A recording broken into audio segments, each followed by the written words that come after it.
배나 받았느니라. 그의 모든 죄로 말미암아 여호와 손에서 벌을 배나 받았느니라 할지라 하시니라. 외치는 자의 소리여 이르되 너희는 광야에서 여호와의 길을 예비하라. 사막에서 우리 하나님의 대로를 평탄하게 하라. 골짜기마다 도도지며 산마다 언덕마다 낮아지며 고르지 아니한 곳이 평탄하게 되며 험한 곳이 평지가 될 것이요. 다 같이 여호와의 영광이 나타나고 모든 육체가 그것을 함께 보리라. 이는 여호와의 입이 말씀하셨느니라. 아멘. 요절은 1절입니다. 1절 다시 한번 읽겠습니다. 시작. 너희의 하나님이 이르시되 너희는 위로하라. 내 백성을 위로하라. 아멘. 잘 앉으시기 바랍니다. 얼마 전에 제가 집에서 혼자 앉아서 아마 저 혼자 있었는데 이런저런 상념에 잡혀 있으면서 문득 오래간만에 핸델의 메시아를 듣고 싶었습니다. 근데 가만 보니까 때가 때인 겁니다. 성탄을 기리는 대강절 또 대림절에 주로 메시아 연주를 많이 합니다. 핸델의 메시아는 3부로 이루어졌는데 1부는 그리스도의 탄생이고 2부는 그리스도의 고난과 부활과 승천, 3부는 이게 종말론 쪽입니다. 그래서 뭐 전곡을 다 하려고 그러면 2시간이 넘는데 그렇게 하긴 힘드니까 그리스도 탄생을 기리는 이 전반부 일부를 주로 성탄절을 기면서 많이 연주를 합니다. 저는 집에 핸델 메시아 CD가 3개가 있어요. 그럼 아직까지도 CD 플레이가 있습니까? 예, 있습니다. 요즘에는 CD 플레이 보기 힘든데 그래서 핸델의 메시아를 한번 이렇게 감상을 했습니다. 제가 우리 교회 단체 카톡방에 유튜브에 그 오케스트라 연주하면서 하는 올렸죠. 핸델의 메시아. 뭐 음악적인 기량이 좋네 나쁘네 떠나가지고 그 정도만 되면 감사하다고 생각하고 동영상을 보고 즐겨야 됩니다. 핸델이 메시아를 24일 만에 작곡했다는 사실이 여전히 믿기지 않을 정도로 신비롭습니다. 마치 그에게 하늘에서 그 음악에 다운로딩한 같은 그런 느낌입니다. 메시아를 경청하면서 그 오는 감동은 저는 메시아를 수없이 많이 들었어요. 지금 굉장히 오랜만에 들었는데 그 감동은 각자 그리스도에 대한 믿음에 따라 천차만별이라는 생각입니다. 그 본체가 하나님이신 하나님의 아들 그리스도의 절대적인 아름다운 absolute beauty, 그의 장엄한 유언, his majesty, 이것을 각자 나름대로 이렇게 느낄 것입니다. 근데 이제 핸델의 메시아를 우리가 오라토리오가 하는데 오라토리오가 이렇게 줄거리가 있는 곡을 가리키는 걸 말하는 건데 근데 그 줄거리가 성경 말씀입니다. 주로 이사야가 많고 그 다음에 시편이 있고 복음서 말씀입니다. 그래서 그 메시아의 그 첫 번째 곡 시작은 되게 서곡 심포니아라고 말하기도 하고 오버처라고 말하는데 그 서곡이 쫙 나갑니다. 그 다음에 그 두 번째 곡이 오늘 제가 본문을 택했는 이사야 40장 1절에서 3절 말씀을 가진 게 첫 번째 곡이에요. 그래서 위로하라 내 백성을 위로하라. 그래서 테너에 어칸 파그나토라고 하는데 이건 저도 용어가 뭐냐면 이게 주로 이렇게 싱어가 이렇게 이렇게 줄거리를 이렇게 말할 때 표현이라고 이야기합니다. 그래서 낭독하듯이 노래하는 노래가 두 번째 곡이고, 자 이제 세 번째 곡은 이사야 40장 4절 말씀이에요. 4절 말씀인데 같은 테너의 아리아라고 하는데 아리아는 뭐냐면 좀 더 어떻게 음악적으로 한다는 걸 아리아라고 그래요. 저도 그 정도 이해하고 있습니다. 그래서 이사야 40장 4절에 골짜기마다 도두어지며 every valley shall be exalted 하고 이제 네 번째 곡은 이제 합창이에요. 그래서 그 두 번째, 세 번째, 네 번째 걸 딱 들으면 한 세트로 아주 좋습니다. 근데 마지막에 그 합창이 아주 강하게 옵니다. 이사야 40장 5절이 세 번째 곡입니다. 여호와의 영광이 나타나고 the glory of the Lord shall be revealed 해서 요 세 번째, 두 번째, 세 번째, 네 번째 곡이 오늘 제가 본문을 택한 이사야 40장 1절에서 5절입니다. 다음 주일은 12월 1날이 2024년 대강절, 애드벤트, 또 영어로는 커밍, 또 이렇게 말하는 건데 주님께서 오시는 건데 이 대강절은 성탄일이 12월 25일인데 20일로 정한 거예요, 교회에서. 거기서부터 이제 4주간 계속되는 교회의 절기로서 이 교회력, 처치 캘린더의 시작은 대강절에서 시작합니다. 그래서 엄밀히 따지면 그 대강절 첫 주가 교회력은 신년이에요. 신년. 교회력으로는 또 새로운 한 해가 시작하는 겁니다. 근데 교회 전통에서 이 대강절에는 첫째, 둘째, 셋째, 넷째 주가 있죠. 이건 이사야 말씀을 다 낭독합니다. 교회 전통. 교회 전통이 사라져가는 시대입니다. 누가 교회 전통이 고리타분하다고요? 천만에. 교회 전통 고리타분한 거 없습니다. 우리 젊은 사람들 뭐 이렇게 열린 예배, 자유인 예배 하지만 이 교회 전통도 무시 못합니다.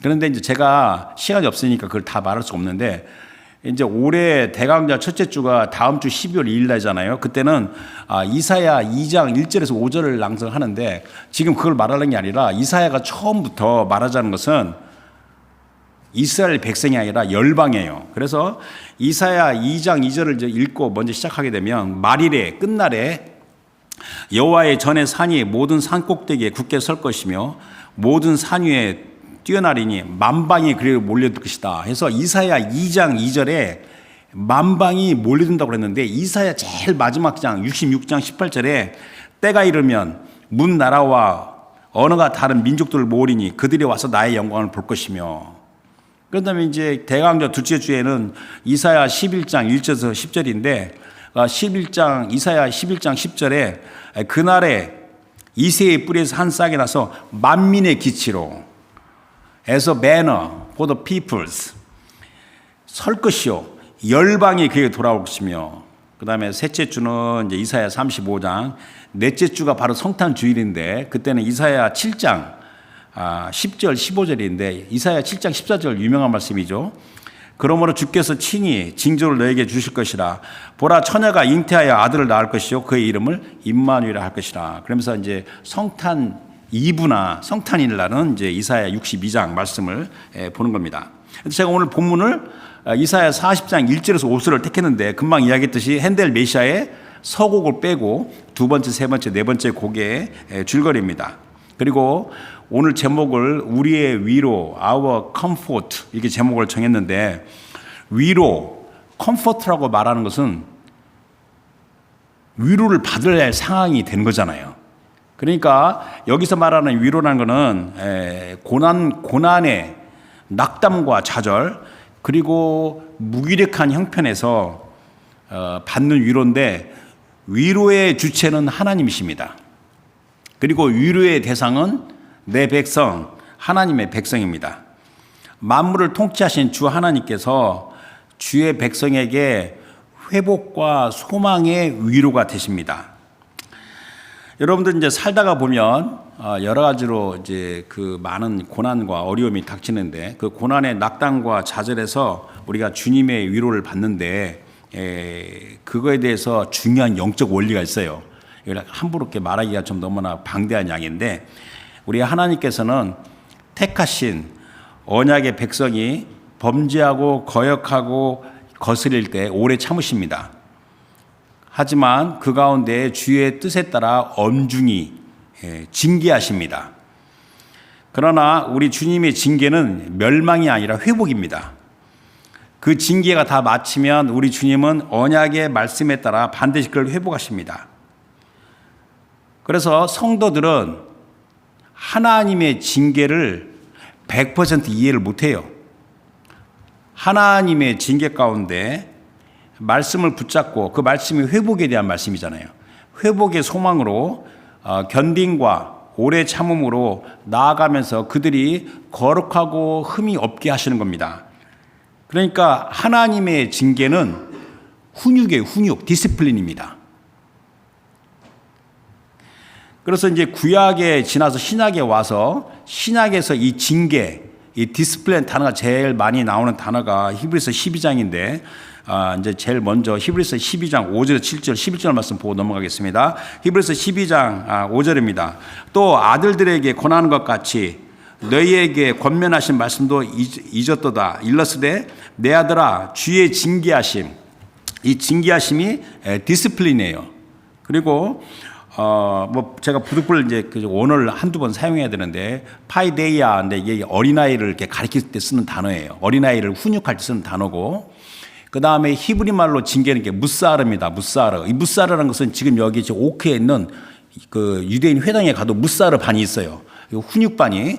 그래서 무사르에게 코렉션, 디스플린입니다. 그러니까 주의 징계하심을 경히 여기지 말며 그에게 꾸지람을 받을 때 낙심하지 말라. 주께서 그 사랑하신 자를 징계하시고 그가 받아들이신 아들마다 채찍질 하심이라 하였으니 너희가 참음은 징계를 받기 위함이라. 하나님이 아들과 같이 너희를 대우하시나니 어찌 아버지가 징계하지 않는 아들이 있으리요. 그래서 11절에 무릇 징계가 당시에는 즐거워 보이지 않고 슬퍼 보이나 후에 그로 말미암아 연단 받은 자들은 의의 묘와 평강의 열매를 맺느니라. 제가 이사야 9절을 뒤에서 말하겠지만 이사야 40장에서 이 40장이 본문이잖아요. 66장까지 그 중에서 꼭 제일 중요한 한 절 말씀을 택하라고 하면 한 절. 이사야 53장 5절입니다. 그래서 이사야 53장을 보게 되면 그가 찔림은 우리의 허물 때문이요 그가 상함은 우리의 죄악 때문이라. 그가 징계를 받음으로 이게 무사르. 히브리 단어가 무사르, 코렉션. 근데 NIV식에는 퍼니시먼트로 번역이 됐고 그러나 킹 제임스나 잉글리시 스탠다드는 체스타이즈먼트, 체스닝 이렇게 번역이 됐어요. 그러니까 그가 징계를 받음으로 우리는 평화, 샬롬을 누리고 그가 채찍에 맞음으로 우리는 나음을 받았도다. 그러니까 이사야 53장 5절 말씀은 마치 부모가 잘못한 자식을 대신해서 벌을 받는 그런 모습을 말하는 겁니다. 자, 그래서 오늘 이제 그 본문이 이제 40장 1절에서 5절인데 1절 말씀 보도록 하겠습니다. 1절에 오늘 요절이죠. 너희 하나님 이르시되 너희는 위로하라. 내 백성을 위로하라. 자, 너희 하나님 이르시되 너희 하나님 이르시는 겁니다. 자, 이사야서는 선지자 이사야의 비전을 통하여 우리 주 하나님께서 계시해 주신 방대한 예언서입니다. 그래서 제일 중요한 게 이사야 1장 1절인데 1장 1절 이렇게 시작합니다. 유다 왕 우시야 요담과 아하스와 히스기야 네 명의 왕의 이름을 말하면서 시대에 아모스의 아들 이사야가 유다와 예루살렘에 관하여 본 계시라. 계시가 뭐냐면 이게 핫존, 비전입니다. 비전. 비전. 근데 이 이사야서가 굉장히 방대한 예언서만큼 그만큼 학문적인 연구가 많습니다. 사람 중에 똑똑한 사람들 많죠. 머리 좋은 사람들 많습니다. 그 똑똑한 학자들이 연구를 하지만 그 학문적인 재량으로 그 말씀을 온전히 이해하기 어렵습니다. 그래서 여기서 제가 주보에도 정확히 선지자적인 발언, 선언, the prophetic utterance 이렇게 말하는데 이 prophetic utterance에 대한 깊은 이해가 없고 그것을 체험하지 않고 다만 학문적인 해석도 때로는 필요해요. 학문적인 해석만 매달려서 접근하는 것은 무모하다 못해 때로는 위험합니다. 여기 이제 가까운데 그 리전트 칼리지의 교수님 중에서 구약을 가르치는 교수님이 그분은 은퇴하셨는데 지금은 미국 장로교 목사예요. PCUSA 목사면서 영국의 케임브리지 대학에서 PhD한 엘 교수라는 사람이 있어요. 엘 교수. 그 엘 교수는 케임브리지에서 자기가 박사 공부할 때 그 지도 교수가 구약 분야에서 굉장히 잘 알려진 학자라고 그래요. 근데 굉장히 보수적인 신앙을 가진 분이래요. 그래서 그 엘 교수가 한때 자기 지도 교수한테 질문하기를 신학을 잘하는 큰 학자들은 대부분 자유주의 신앙으로 가는데 어찌하여 당신은 아직도 보수적인 신앙을 유지하고 있습니까? 그 이유가 뭡니까? 라고 물어보니까 그 지도 교수가 곰곰이 생각하면서 말하기를 이렇게 대답했다고 합니다.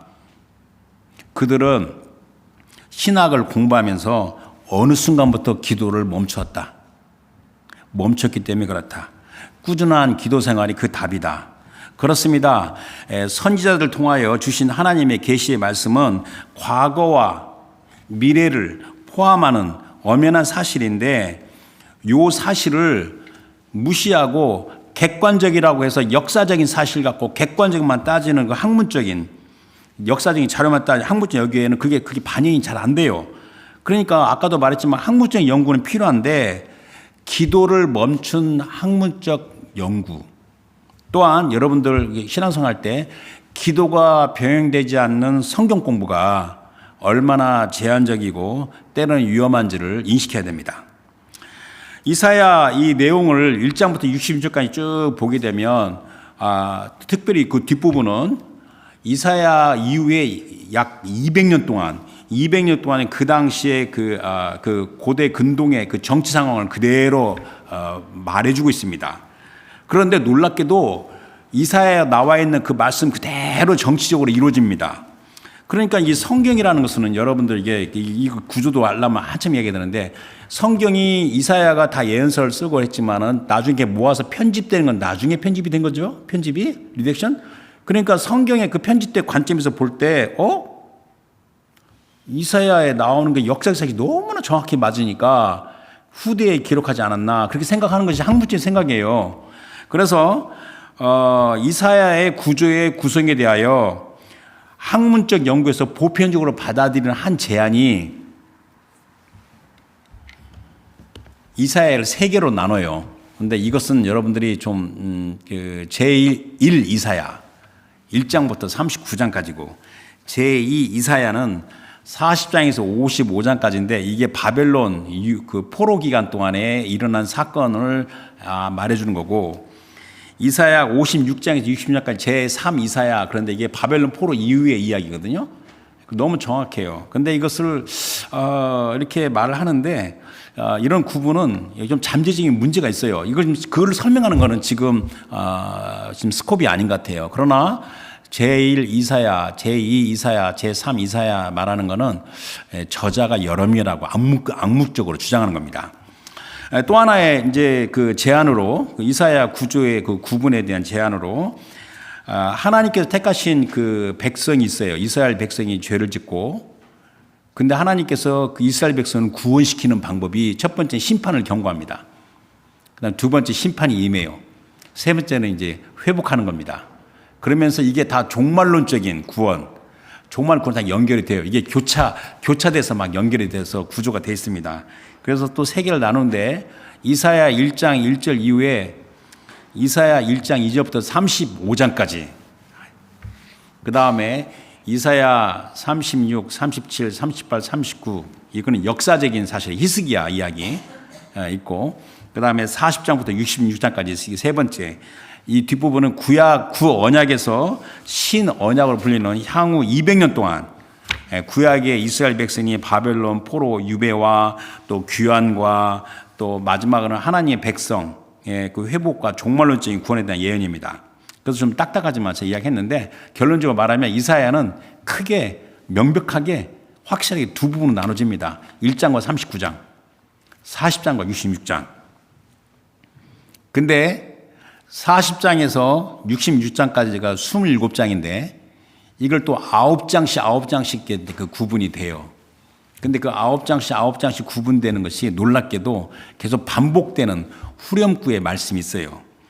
근데 그 후렴구의 말씀이 평강, 샬롬에 대한 말씀입니다. 그래서 의인들에게는 평강이 있지만 악인들에게는 평강이 없다는 말씀인데, 이사야 48장 22절이 여호와께서 말씀하시되 악인에게는 평강이 없다 하셨느니라 그랬고, 이사야 51장 21절에는 내 하나님의 말씀에 악인에게는 평강이 없다 하셨느니라 그랬고, 이사야 제 마지막 장 66장 마지막 절 24절에 그들이 나가서 내게 패역한 자들, 악인들이죠. 악인들의 시체를 볼 것이라. 그 벌레가 죽지 아니하며 그 불이 꺼지지 아니하며 모든 혈육에 가증함이 되리라. 이 말은 무슨 말이냐면요, 금방 제가 읽었던 이사야 53장 5절 있죠. 그가 징계를 받음으로 우리는 평화를 누리고 하는데, 이 평화, 평강 같은 단어 샬롬이에요. 그러니까 평화와 평강을 주는 징계의 은혜가 없다는 겁니다. 누구에게? 악인들에게는. 악인들에게는 평강과 평화를 주는 징계, 디시플린, 아까 무사를 그랬잖아요. 파이데이냐, 이 무사를, 이런 은혜가 없다는 겁니다. 이것을 먼저 이해하고 이사야 40장을 보는 게 굉장히 중요합니다. 그래서 이제 징계에 대해서 이제 말하는데, 이 징계는 뭐냐면 선지자 이사야가 이미 히스기야에게 이스라엘 백성이 바벨론으로 붙잡혀 갈 것을 예언했습니다. 그래서 이사야 39장 5절을 실제 읽으면 이사야가 히스기야에게 이르되 왕은 만군의 여호와의 말씀을 들으소서. 보라, 날이 이르느니 내 집에 있는 모든 소유와 내 조상들이 오늘까지 쌓아둔 것이 모두 바벨론으로 옮긴 바 되고 남을 것이 없으리라. 여호와의 말이니라. 또 내게서 태어날 자손 중에서 몇이 사로잡혀 바벨론 왕궁의 환관이 되려 하셨나 하니. 여러분들, 지금부터 2달도 안 지났어요. 10월 6일 날 2024년 10월 6일 날 그 제목이 히스기야의 교훈에 대해서 제가 말씀할 때 이사야 39장 갖고 했잖아요. 그걸 좀 참조해 보면 우리가 알 수 있습니다. 자, 그러니까 이제 이사야 40장부터는 어떻게 말씀이 전개되냐면 그 이스라엘의 그 계시의 말씀은 이스라엘 백성에게 총체적 그냥 토털 스케일로 그 징계가 임하는데 그게 바벨론 포로입니다. 그 바벨론 유배 상황에서 주는 지리 정치적, 지오 폴리티컬, 그다음에 종교 문화적, 릴리지어스 컬처럴, 이것이 안 맞아요. 유배생을 가면요. 그게 어그러진 상황에서 갈수록 지쳐갑니다. 그리고 주변으로 몰려가요. 영어로는 마지널라이즈가 되는 겁니다. 그리고 왜 이렇게 어려운 일이 많이 생깁니다. 그래서 고난에서 좌절과 낙담으로 이 고통스러워하는 백성이 주신 예언의 말씀이 이사야 40장부터 시작하는 겁니다. 그래서 이와 관련해서 제가 시간이 없어서 그냥 넘어가고 싶은데 하나만 읽으면 시편 137편 1절부터 9절까지가 바벨론 포로 기간에 그 애통하는 그 노래인데 그 시편 137편 1절 읽으면 우리가 바벨론의 여러 강변 거기에 앉아서 시온을 기억하여 울었도다. 그러니까 이것이 바로 뭐냐면 자, 이스라엘의 바벨론의 유배 생활과 같이 우리 주 하나님을 대적하고 거슬리는 이 시대의 세상에서 이 바벨론이죠. 또 하나의 바벨론이죠. 겸딩과 참임으로 나아가는 하나님의 백성 성도들에게 그대로 적용되는 예언의 말씀이 이사야 40장부터 말씀입니다. 허물과 죄가 팽배한 이 세상의 삶에서 여러분과 제가 성도잖아요. 성도로서 때로는 내 신앙이 그리 효력이 없어 보이고 무의미하게 느껴집니다. 이에 대하여 여러 가지 이런저런 해법이 제시가 되고 또 막 기적을 바라는 기도, 주여 이렇게 기도도 하고 하지만 여전히 I hope it's getting better. 그 형편이 나아지기를 바라는 겁니다. 심지어는 또 살다가 보면 집안에 어려운 일 닥치면 벼랑 끝에 몰리는 그 심정에서 기도합니다. Lord, I'm at the end of the rope.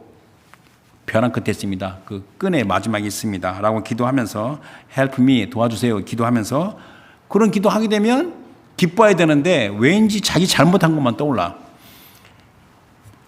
자기의 부족함 그리고 자기의 그 무기력한 걸 봅니다. 내가 과거에 이렇게 살았는데 잘한 게 하나도 없네. 또한 일반적으로 포괄적으로 말하면 지금은 과학기술과 문명이 발전하여 겉으로는 예전과 비교가 되지 않을 정도로 윤택하게 삽니다. 저 셀폰이 최신 셀폰입니다. 얼마나 기능이 좋은지 윤택하게 사는 것 같아요. 근데 그 반면에 내면으로는 고통과 절망이 팽배합니다. 여러분들이 그냥 무심코 생각했지만 현대 정신병 있죠? 정신병이 유말 수준까지 이렇게 증가가 되어 있고 역대 자살률이 가장 많은 시대가 이 시대고 마약의 남용이 아예 이제 보편화됐고 성적인 타락과 혼란은 말할 수가 없고 그리고 참혹한 세계 대전이 언제 일어나도 이상하지 않는 상황이에요. 등등 앞이 불투명하고 현재의 안정도 불안정한 이 세태에 하나님의 백성 성도로서 과연 어떻게 살아야 하는가? 끊임없이 내게 다가오는 내 개인의 문제와 고민으로 마냥 소극적이고 움츠리고만 있어야 되는가?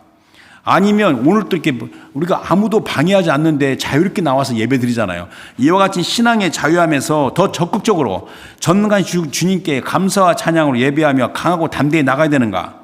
이런저런 상념이 마음을 사로잡았다는 겁니다.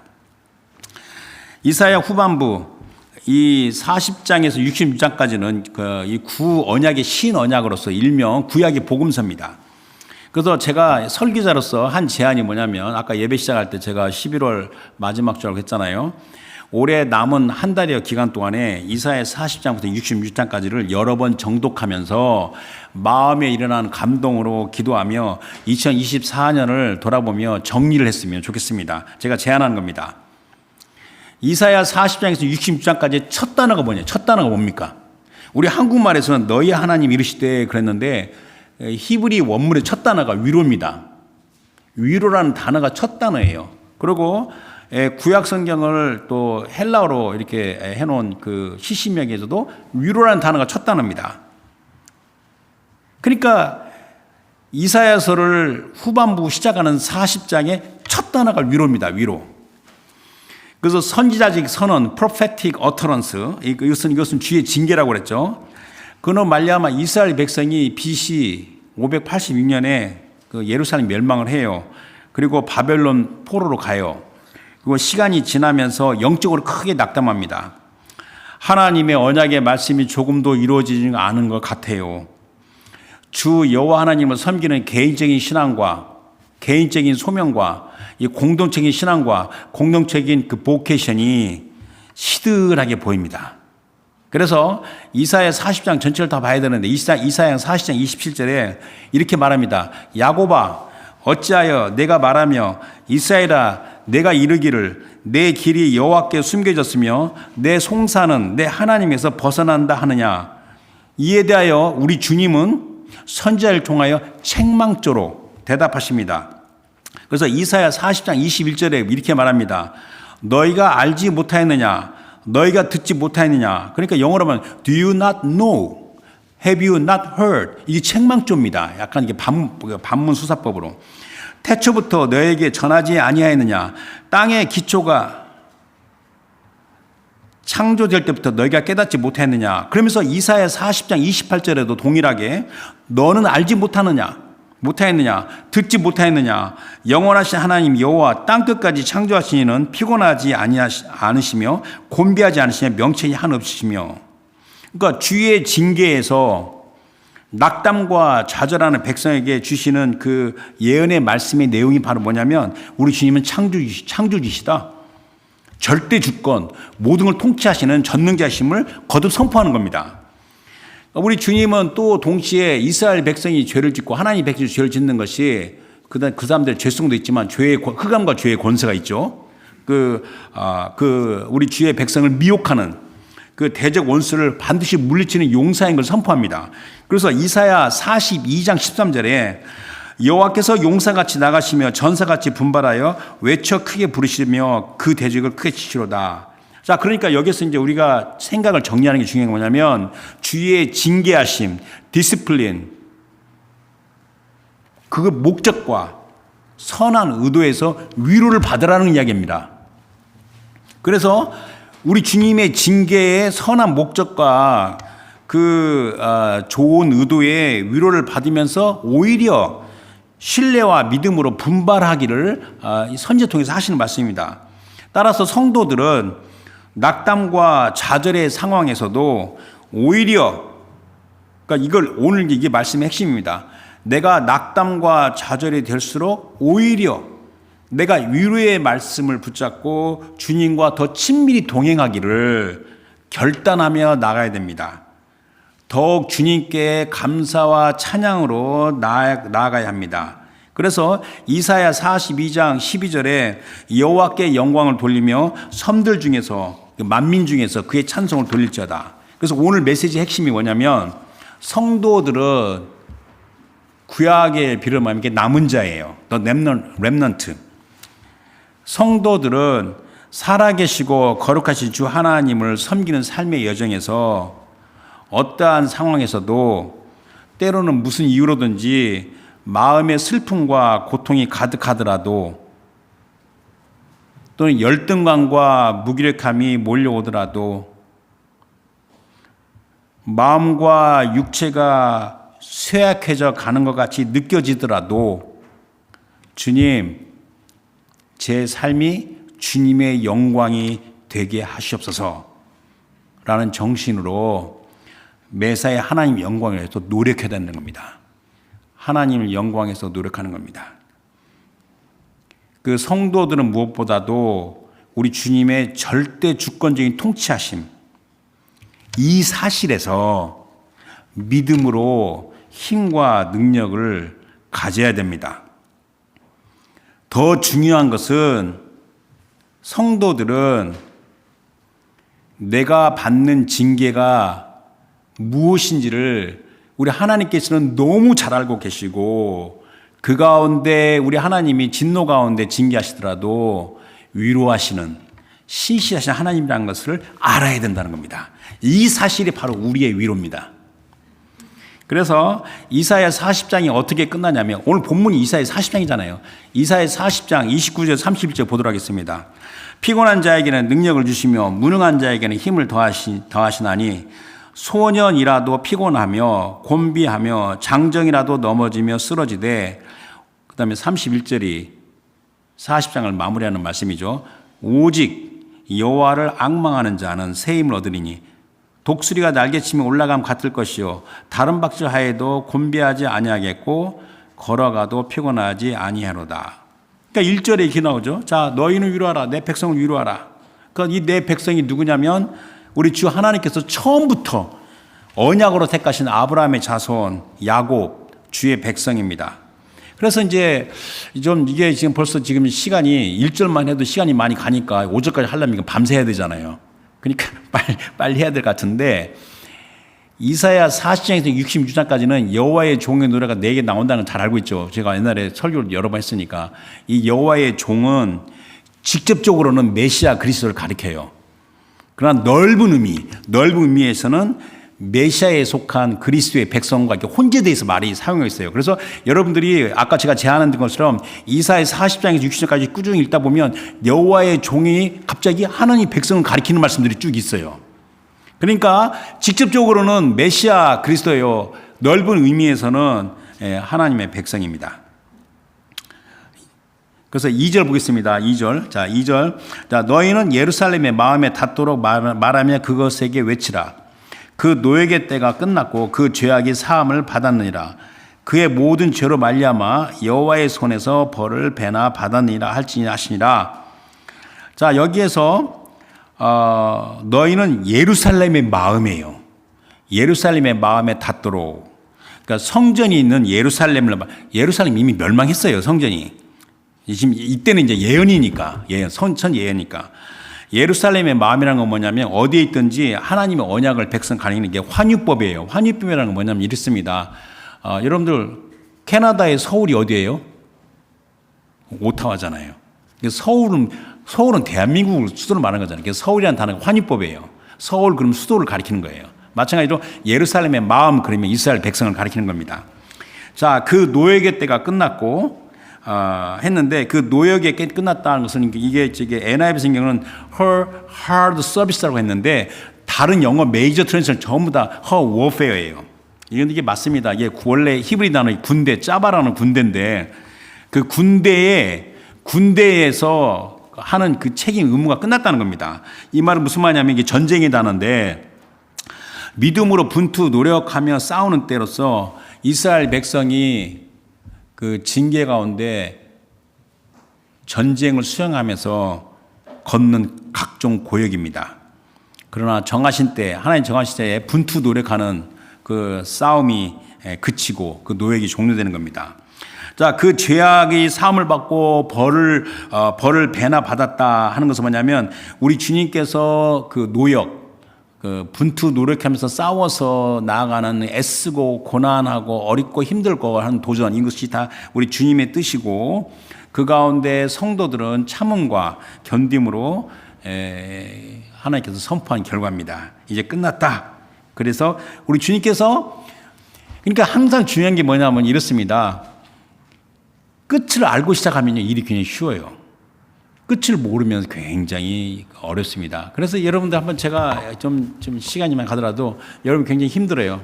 하나님께서 야 아무개야 내 아들아 내 딸아 네가 힘든 고난이 12월 1일 날 끝난다.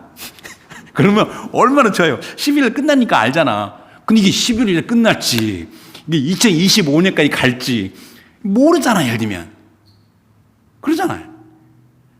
세상에 어디 하나님께서 징계를 주실 때, 야, 네 징계가 며칠 날 끝나. 그렇게 말하면요, 그냥 참을 수 있어요, 웬만하면. 근데 모르는 건, 그러나 여기는 말하는 것은 끝난다는 겁니다. 확실히 끝나고 우리 주님께서, 그러니까는 주님의 메시지 뭐예요? 두려워하지 말라. Do not be afraid. Do not be afraid. 그래가지고 이사야 41장 뭐 10절, 13절, 14절, 40장 1절 두려워하지 말라 그랬어요. 그래서 이사야 41장 10절 보겠습니다. 자, 두려워하지 말라. 내가 너와 함께 함이라. 놀라지 말라. 나는 내 하나님이 됨이라. 내가 너를 굳세게 하리라. 참으로 너를 도와주리라. 참으로 나의 의로운 손으로 너를 붙들리라. 자, 이제 3절, 4절 한꺼번에 보도록 하겠습니다. 3, 4절에.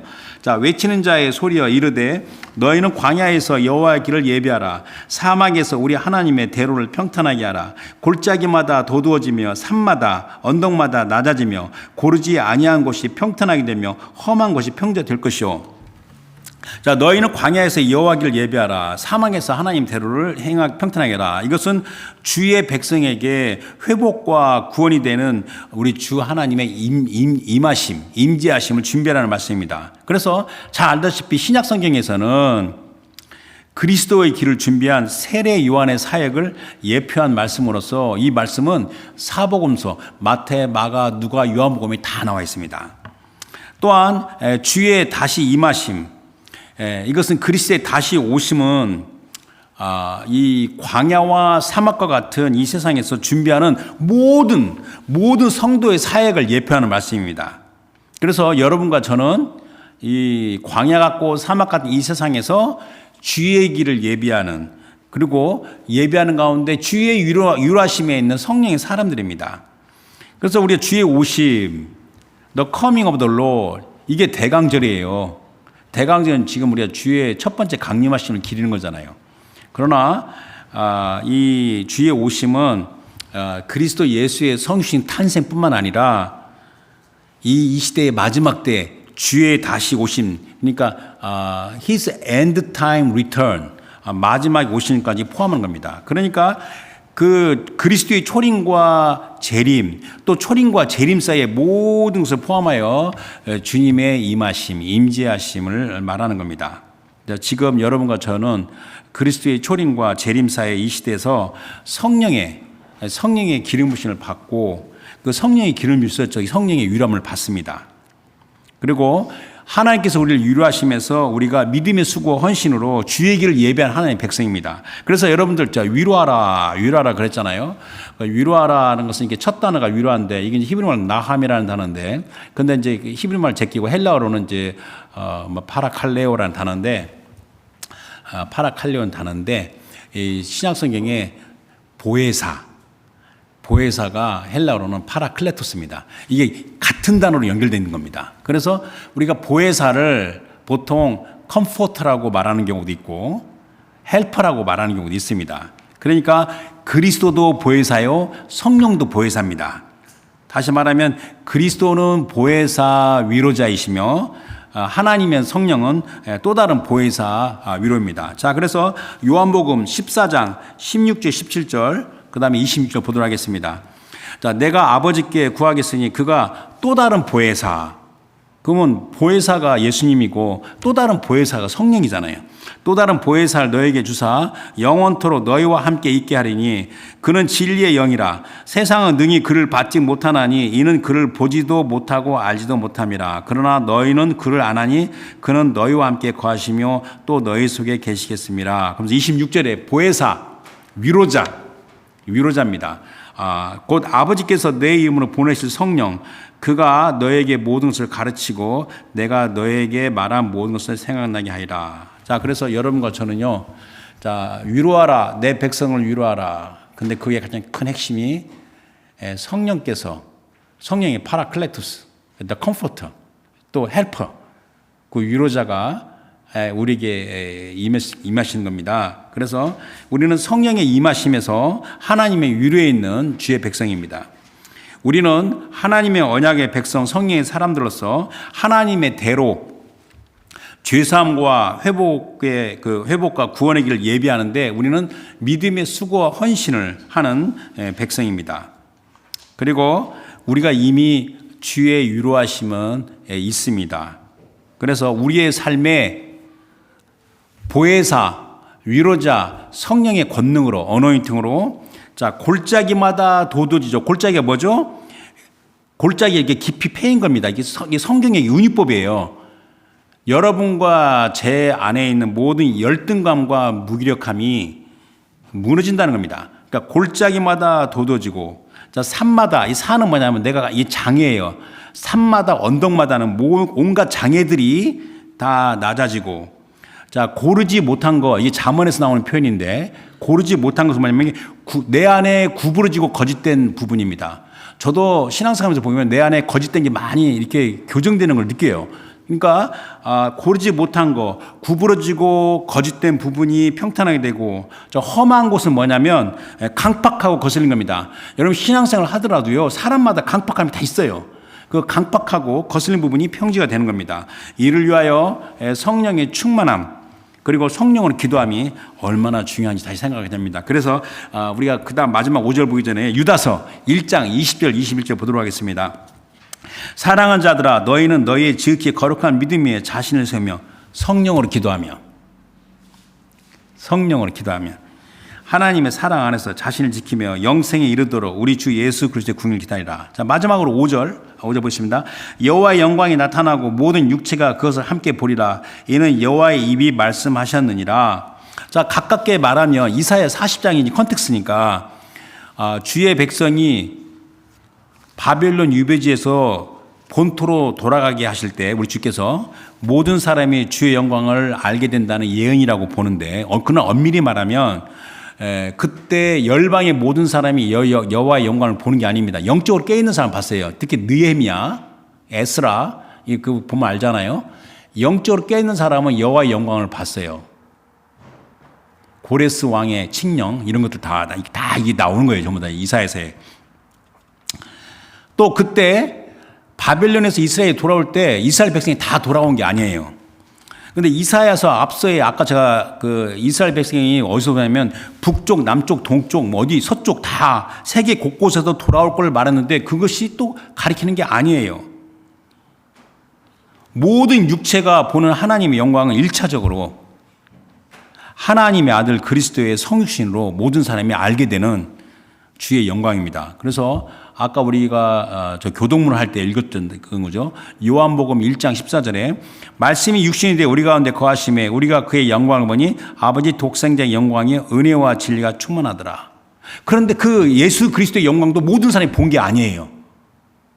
물론 봤죠. 많은 사람이. 종말론적으로 제2 시대의 마지막 때 주의 나타나심에서 모든 사람이 알게 되는 주의 영광을 가리키는 겁니다. 이게 바로 5절 내용이 얼마나 말씀이 깊습니까? 다시 1절에 너희는 위로하라, 내 백성을 위로하라. 이에 대하여 이사야가 우리 주의 언약의 백성이 선포한 핵심은 우리 주 하나님께서 통치하신다. The Lord our God reigns. He is in control. 주께서 역사의 모든 사건을 주관하신다.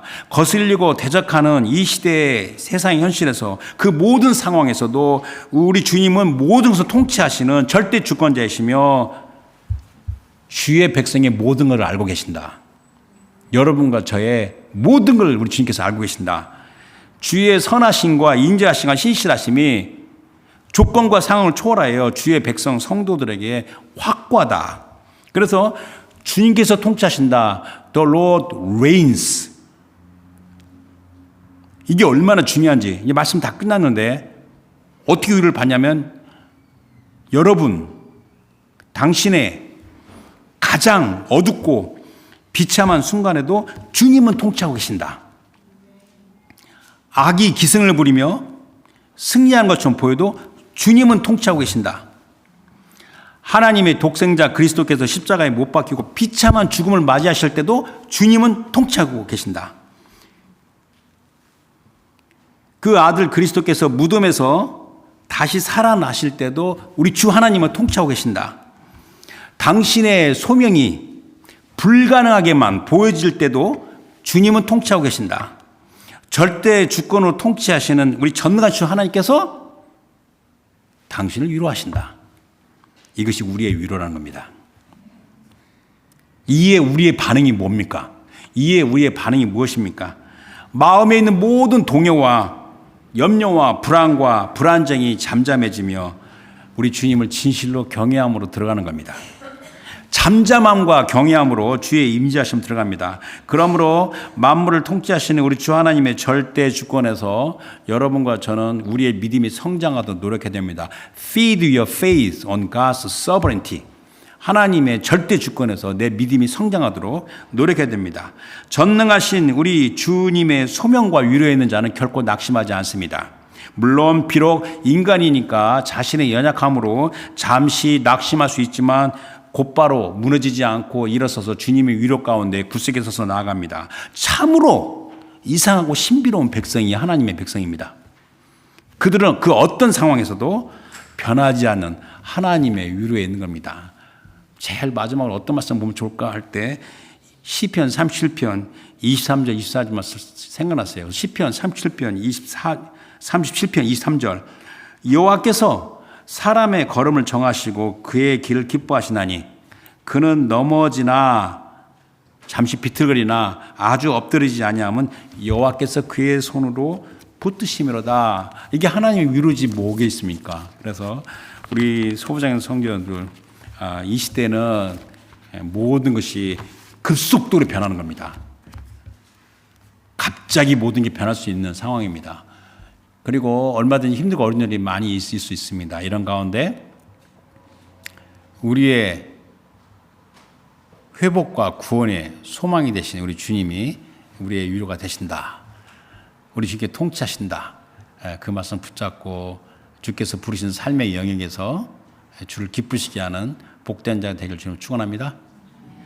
기도하겠습니다.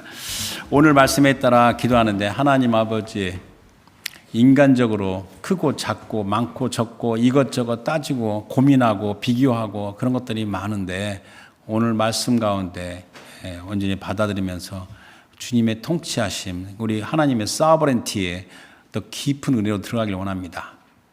우린 저를 위로하시는 우리 주님의 힘입어서 결코 낙담과 좌절하지 않고 말씀 붙잡고 기도하며 달려갑니다. 제 삶이 하나님의 영광이 되게 해주세요. 다 같이 기도하겠습니다.